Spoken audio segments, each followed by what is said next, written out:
যে সিটি কর্পোরেশনের মেয়র মহোদয় কিংবা তাদের অন্যান্য কর্মকর্তাদের দায়িত্ব আমি সেটা মনে করি না। মশার হাত থেকে আমাদেরকে রক্ষা পেতে হলে আমাদের সকলকেই সাহসী উদ্যোগ গ্রহণ করতে হবে।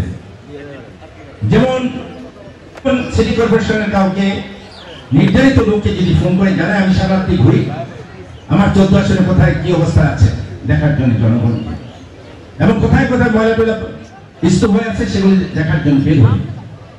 আমরা যখন তাদেরকে অনুরোধ করি যে আপনারা এই জায়গায় ময়লাগুলো আছে এগুলি সরিয়ে নেন, ওনারা বিভিন্ন অজুহাত দেখায়, গাড়ি আছে তো নাই, মানুষ আছে তো নাই। আমার কথা, তোমার গাড়ি আছে কি নাই সেটা আমার দেখার বিষয় না।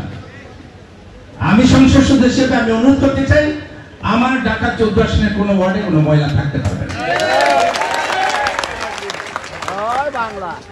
দ্বিতীয়ত আরেকটি বিষয়, মেয়র মহোদয় বঙ্গবন্ধু কন্যার হাত ধরে এই ঢাকা শহরের রাস্তাঘাটটি কিন্তু খুব চকচকে করছেন।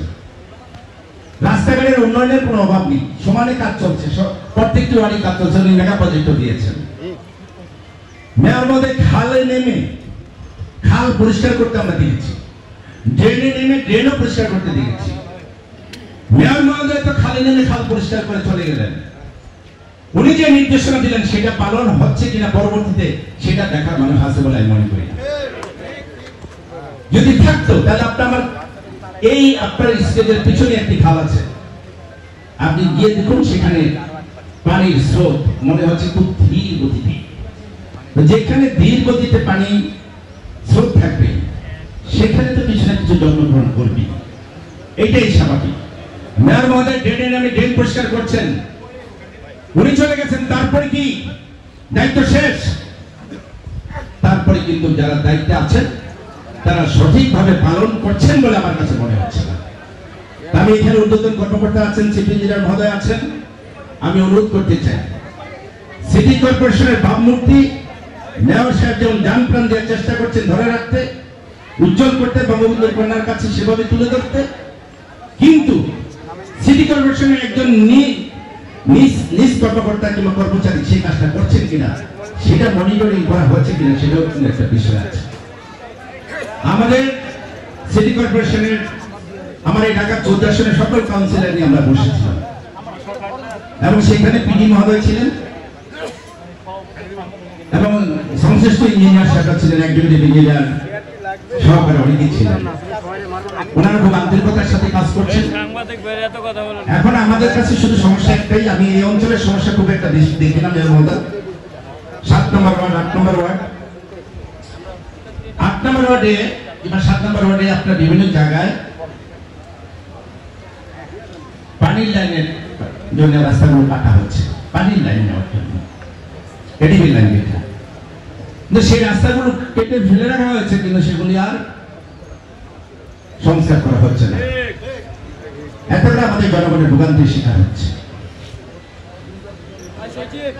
আরেকটি বিষয় আমি যেটা মেয়র মহোদয়কে বলতে চাই, যেহেতু শুধু মশা নিয়ে কথা, তারপরে বলতে চাই মশার বিষয়টা তো মেয়র সাহেব বলে দিয়েছেন, যেটা জনগণকে সচেতন করার বিকল্প কোনো পথ আমাদের সামনে খোলা নেই, আমরা সেটাই করতে চাই।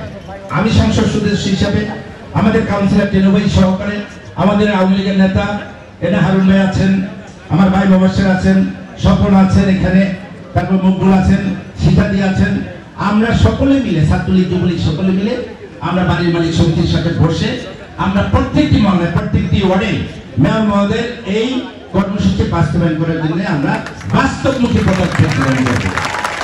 বাস্তবমুখী, আমরা কোথায় বলে শেষ করবো না, আমরা যা বলবো আমরা সেটা করবো, কারণ আমরা তো শেখ হাসিনা করবো, শেখ হাসিনা যা বলে তা করে, আমরা যা বলবো তাই করবো ইনশাআল্লাহ। আমাদের এখানে খেলার মাঠ নেই, কবরস্থান নেই। আমি মেয়র মহোদয়কে অনুরোধ করতে চাই, আমাদের এখানে সরকারি অনেক জমি আছে, এই রূপনগরে আছে অনেক জমি, তো আপনি যদি আমাদেরকে এই খেলার মাঠ আর কবরস্থানের একটা ব্যবস্থা করে দিতেন তাহলে আমরা আমাদের এলাকাবাসী অনেক উপকৃত হতো। আর একটি কমিউনিটি সেন্টার, এটা বলেছেন পিডি মহোদয় বলেছেন কমিউনিটি সেন্টার প্রত্যেক বাড়ি দেওয়া যাবে, সেগুলো বলেছিলেন তিনি, না আমাদের জায়গা বের করে দিতে হবে। যাই হোক, আমরা কথা না বাড়াই, প্রচন্ড গরমের মধ্যে আপনারা বসে আছেন, আজকের এই অনুষ্ঠানে সর্বশেষ আমার কথা একটাই, আপনাদের প্রতি ধন্যবাদ জানাচ্ছি, কৃতজ্ঞতা জানাচ্ছি যে গত 7 জানুয়ারি আপনারা বিএনপি জামাতের সকল নৈরাজ্য, হুমকি ধুমকি, দেশি বিদেশি ষড়যন্ত্রকে মোকাবেলা করে ভোট কেন্দ্রে উপস্থিত